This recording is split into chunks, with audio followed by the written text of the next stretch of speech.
Alright, this is the explanation for the Geoff Latta effect, deadlier than the male.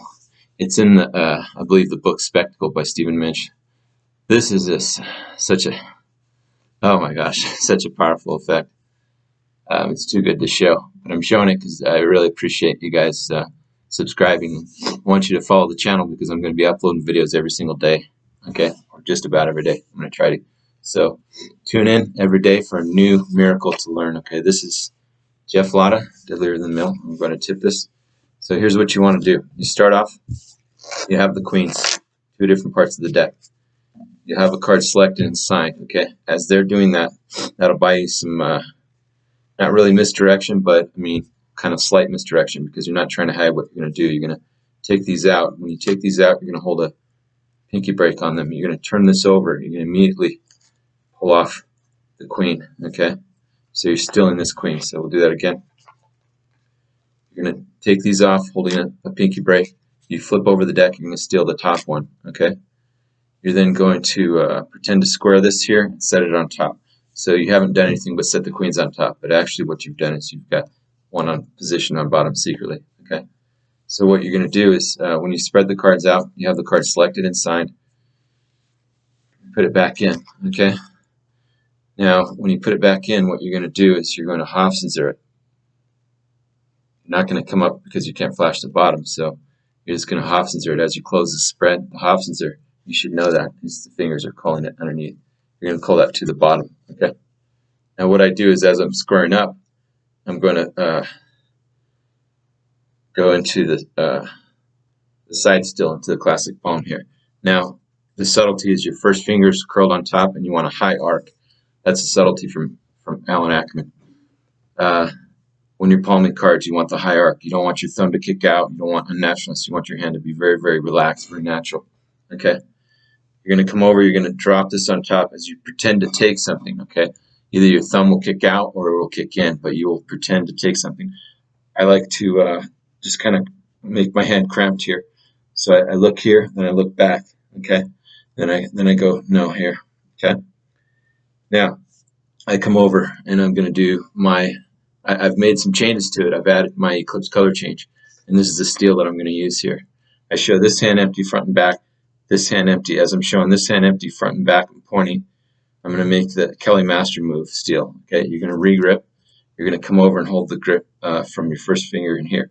Okay, from an exposed view, your pinky is going to hold this in the rear palm. So your head can open completely wide open. You can also get movement on this, very natural movement on this. Okay, you're going to come over, your fingers are going to close.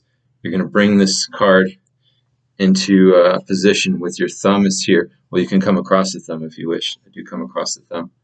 And make sure it's back so you don't flash through the fingers. So I'm coming across the thumb. Then what I do is I go to here in this kind of bend position here. Then these fingers close. I'm going to get it all the way up.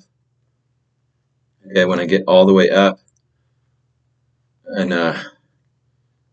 it's going to be on the bottom, basically triangulated. Okay, this is so you can open your fingers.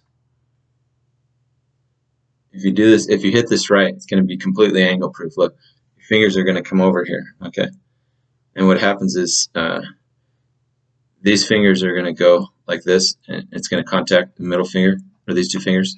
Then you're going to actually just set it here. Then it's going to be on the middle finger. So this is my original Eclipse color change. Okay, I call it the half and half change. Okay, but you're only going to show it like from here. It's very angly, but that's where you're just going to show it for a second. You're going to show half and half. The half and half position will be like this. And then once you show the half and half position, you can kind of twist on it. You're then going to close the hand. You're going to let this fall back. And then you're going to just wait for a second. Then you're going to wave. So that will look like that. That's the first sandwich, okay? You're going to set this down in front of them. The second sandwich, what you're going to do is you're going to take the card back near the middle. You're going to do the convincing control, which is use the ring finger here as a table. And as you come down, you're going to switch, right? So the way you do that is as you come up, you're going to line up this card with this card. It's done secretly as you come up. So you've lined up a double, okay? So right now there's no double, but by the time you come up, there's a double. Okay, that's a double right there.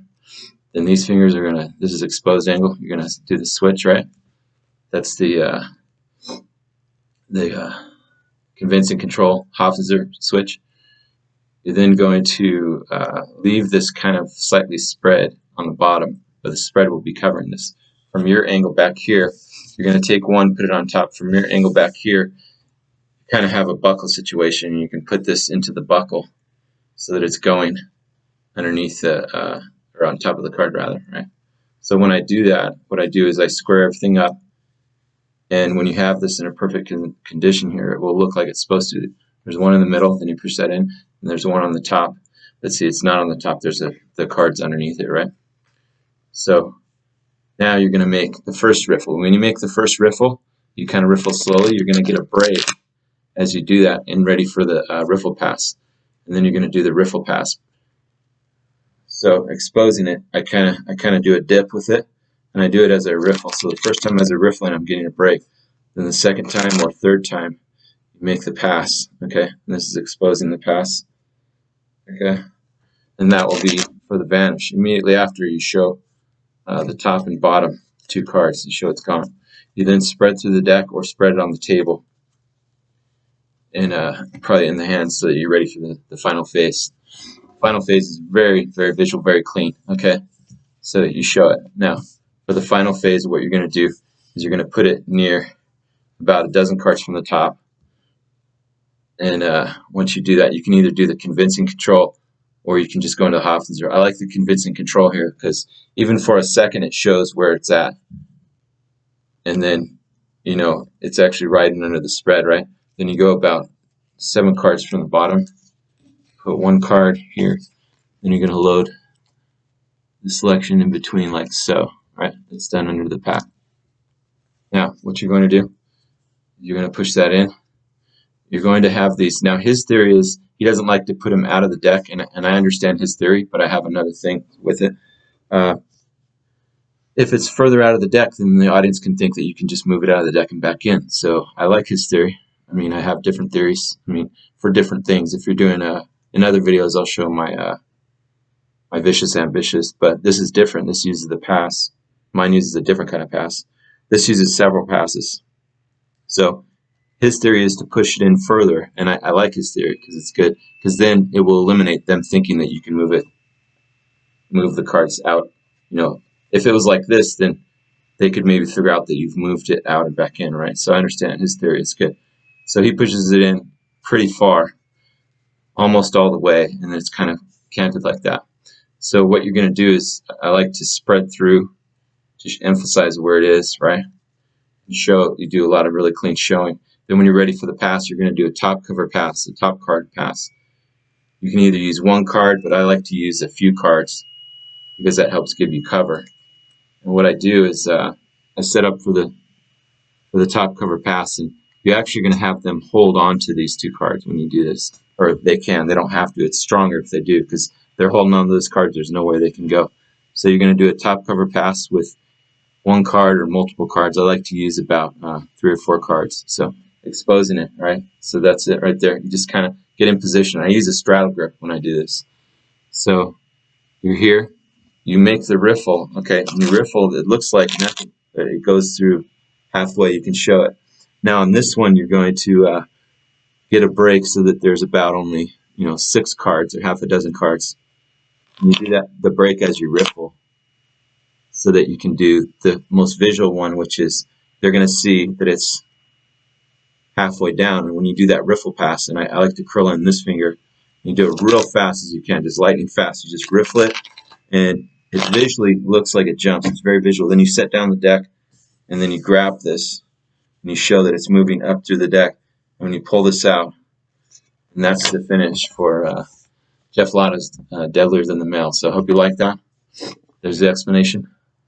Smash the like button, subscribe. Thanks.